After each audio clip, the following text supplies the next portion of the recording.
नवीन वर्षातली पहिली अंगारकी संकष्टी चतुर्थी आहे 6 जानेवारीला.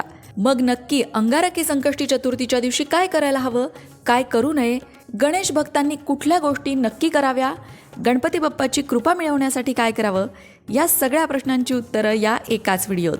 चला तर मग सुरुवात करूया. या व्हिडिओत आपण 3 उपाय बघणार आहोत. या 3 पैकी जो उपाय तुम्हाला करणं शक्य असेल तो उपाय जर तुम्ही भक्तिभावाने केला तर तुमची जी काही इच्छा असेल, आकांक्षा असेल, मनोकामना असेल ती निश्चितच पूर्ण होईल असा शास्त्रांमध्ये उल्लेख आहे.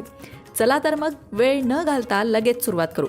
पहिला उपाय म्हणजे अंगारकी संकष्टी चतुर्थीपासून सलग 3 दिवस गणपती अथर्व शीर्षाची 21 आवर्तनं करणं. 21 आवर्तनं म्हणजेच काय, गणपती अथर्व शीर्ष 21 वेळा म्हणणं. आणि हे अंगारकी संकष्टी चतुर्थीला सुरू करायचं आणि अंगारकी संकष्टी चतुर्थीचा दिवस धरून पुढचे आणखीन 2 दिवस म्हणजे एकूण 3 दिवस हे करायचं आहे. संध्याकाळच्या वेळी करू शकता, सकाळच्या वेळी सुद्धा करू शकता. गणपती बाप्पाजवळ दिवा लावायचा, हातपाय धुवायचे आणि अथर्व शीर्षाची आवर्तनं करायची. त्याआधी संकल्प घ्यायचा, जी काही तुमची मनोकामना असेल ती गणपती बाप्पाला सांगायची आणि मग अथर्व शीर्ष म्हणायला सुरुवात करायची. हा झाला पहिला उपाय. पण तुमच्यापैकी बरेच जण म्हणतील की आम्हाला अथर्व शीर्ष कसं म्हणतात हे माहीत नाहीये. मग तुम्ही दुसरा उपाय करा. काय आहे दुसरा उपाय? संकटनाशन गणेश स्तोत्र जे आहे ते अंगारकी संकष्टी चतुर्थीच्या दिवशी 11 वेळा म्हटल्याने सुद्धा इच्छापूर्ती होते असं सांगण्यात आलेलं आहे. संकटनाशन गणेश स्तोत्र म्हणायला अगदी सोपं आहे आणि छोटं आहे. यामध्ये गणपतीच्या 12 नावांचा उल्लेख आहे. हे स्तोत्र मराठीमध्ये सुद्धा उपलब्ध आहे, त्यामुळे तुम्हाला संस्कृत जमत नसेल तर तुम्ही मराठीत सुद्धा म्हणू शकता. मंडळी, जो काही उपाय करणार आहात तो मात्र श्रद्धा भक्तीने करा आणि उपाय करण्याआधी संकल्प सोडा. आता संकल्प सोडायचा म्हणजे काय करायचं या संदर्भातला एक व्हिडिओ आपल्या लोकमत भक्ती चॅनलवर आहे. त्यामध्ये संकल्प सोडून दाखवण्यात आला आहे. हातावर पाणी घ्यायचं, फूल घ्यायचं, अक्षता घ्यायच्या उजव्या हातावर आणि तुमचं नाव, गाव, कुळ, गोत्र या सगळ्याचा उल्लेख करत तुम्ही कुठली साधना करणार आहात आणि ती कशासाठी करत आहात याचा उल्लेख करत पाणी तामणामध्ये सोडून द्यायचं आहे. अशा पद्धतीने संकल्प करूनच तुम्हाला हा उपाय करायला सुरुवात करायची. पहिला उपाय कळला, तो म्हणजे अथर्व शीर्षाची 21 आवर्तनं सलग 3 दिवस करणं. दुसरा उपाय म्हणजे संकटनाशन गणेश स्तोत्राचं पठण 11 वेळा अंगारकी संकष्टी चतुर्थीच्या दिवशी करणं. आता तुम्ही म्हणाल हे स्तोत्र म्हणणं फार अवघड आहे बाबा, आम्हाला काही हे स्तोत्र म्हणता येत नाही. तुम्ही काही साधा सोपा उपाय असेल तर सांगा ना. आहे की, अगदी साधा सोपा उपाय आहे. हा उपाय कुणीही करू शकतं. काय आहे उपाय? अगदी छोटासा मंत्र आहे. तो मंत्र असा आहे, ओम नमो भगवते गजाननाय. मंत्र पुन्हा एकदा, ओम नमो भगवते गजाननाय. या मंत्राचा 11 वेळा जप करायचा आहे. अंगारकी संकष्टी चतुर्थीपासून सुरुवात केल्यानंतर रोज या मंत्राचा जप करायचा आहे. पण किती दिवस करायचा आहे? तर सलग 8 महिने या मंत्राचा जप करायचा आहे आणि 11 वेळाच करायचा आहे. या मंत्राचा जप केला असता इच्छा आकांक्षा गणेश कृपेने पूर्ण होतात आणि आध्यात्मिक उन्नती होते असं सांगण्यात आलेलं आहे. तुम्हाला या मंत्राचा जप रोज करणं जमणार नसेल तर दर मंगळवारी तरी तुम्ही या मंत्राचा जप करू शकता. सलग 8 महिने मात्र करायचा आहे आणि श्रद्धा भक्तीने करायचा आहे. मंडळी, या 3 पैकी कुठलाही एक उपाय करा आणि गणपती बाप्पाच्या कृपेचा अनुभव घ्या. अंगारकी संकष्टी चतुर्थीच्या दिवशी उपवास करायला विसरू नका, कारण अंगारकी संकष्टी चतुर्थीच्या दिवशी व्रत केल्याने, उपवास केल्याने आणि गणपती बाप्पाची पूजा केल्याने 21 संकष्टी चतुर्थी केल्याचं पुण्य मिळतं. बघा किती फायद्याचं व्रत आहे. करायचं 1 दिवस आणि 21 संकष्टी चतुर्थीचं पुण्य तुम्हाला मिळणार आहे असा शास्त्रात उल्लेख आहे. त्यामुळे तुम्ही इतर वेळी चतुर्थीचं व्रत करत नसाल तरी काही हरकत नाही, पण अंगारकी संकष्टी चतुर्थीचं व्रत मात्र नक्की करा. जसा आपण नेहमी उपवास करतो तसाच उपवास करायचा आहे. फलाहार घ्यायचा आहे, दूध घ्यायचं आहे. तुम्ही भगर किंवा साबुदाणा खिचडी खाऊ शकता पण प्रमाणात. त्याचबरोबर खूप तळलेले तेलकट पदार्थ खायचे नाही आहेत. ते आरोग्यासाठीही घातक असतात आणि ते पदार्थ खाऊन उपवास होत नाही.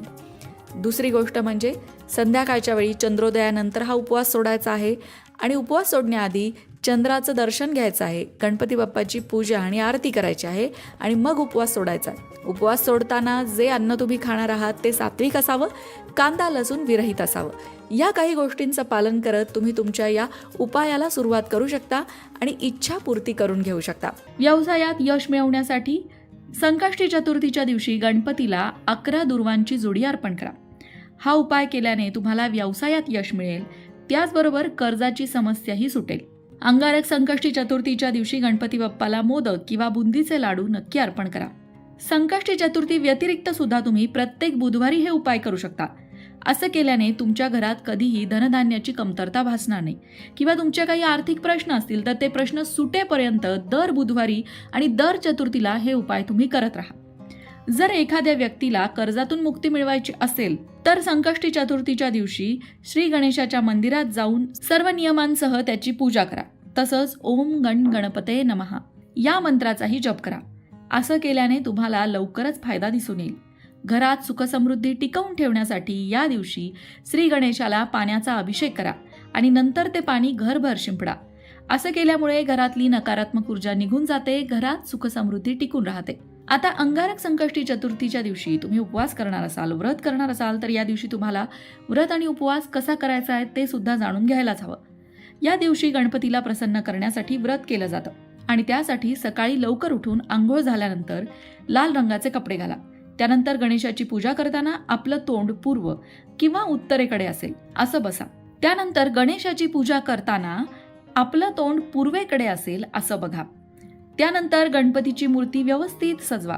पूजेत लाल फुलं, तीळ, गुळ वापरा. तांब्याच्या कलशात पाणी घ्या. त्याचबरोबर नैवेद्यासाठी मोदक, लाडू, फळं आणि धूप, दीप, चंदन हे सगळंच घ्या. त्यानंतर गणपती बाप्पाची मनोभावे पूजा करा आणि गणपती बाप्पाला 21 दुर्वांची जोडीही अर्पण करा. आणि संपूर्ण पूजा झाल्यानंतर गणेशाचं ध्यान करायला विसरू नका. डोळे बंद करून बसा. मनामध्ये गणेश मूर्ती आठवा आणि त्या गणेश मूर्तीचं ध्यान करा. सगळं झाल्यावर आरतीही करा. संध्याकाळी चंद्रोदय झाल्यानंतर संकष्टी व्रतकथेचा पाठ करा आणि पूजा करून आरती करून मग उपवास सोडा. गणपती बाप्पा मोरया. मंडळी, तुम्ही सुद्धा गणपती बाप्पाचे भक्त असाल तर कमेंट बॉक्समध्ये गणपती बाप्पा मोरया लिहायला विसरू नका. मंडळी, वास्तुशास्त्र, ज्योतिषशास्त्र, अंकशास्त्र यासारख्या विषयांवर तुमच्या मनात काही शंका असतील तर त्या कमेंट बॉक्समध्ये नक्की विचारा. तुमच्या प्रश्नांची उत्तरं घेऊन येण्याचा प्रयत्न आम्ही नक्कीच करू. त्याचबरोबर आणखीन कोणत्या विषयांवरचे व्हिडिओ तुम्हाला ऐकायला आवडतील ते सुद्धा कमेंट करून सांगा. म्हणजे तुम्हाला हव्या असणाऱ्या विषयांवर सुद्धा व्हिडिओ घेऊन आम्ही येऊ. ज्योतिषशास्त्र, अंकशास्त्र, वास्तुशास्त्र यांसारख्या विषयांवरचं योग्य मार्गदर्शन तुमच्यापर्यंत पोहोचवण्याचा आमचा हा प्रयत्न आहे. तेव्हा तुमच्या शंका कमेंट बॉक्समध्ये नक्की विचारा. अशाच प्रकारच्या माहितीपूर्ण व्हिडिओंसाठी लोकमत भक्ती चॅनलला सबस्क्राईब करा आणि बेल आयकॉनवर सुद्धा क्लिक करा. म्हणजे आमच्या नवनवीन व्हिडिओचं नोटिफिकेशन तुम्हाला मिळत राहील. तसंच योग्य आध्यात्मिक मार्गदर्शनासाठी लोकमत भक्तीच्या फेसबुक पेजला फॉलो करायला विसरू नका.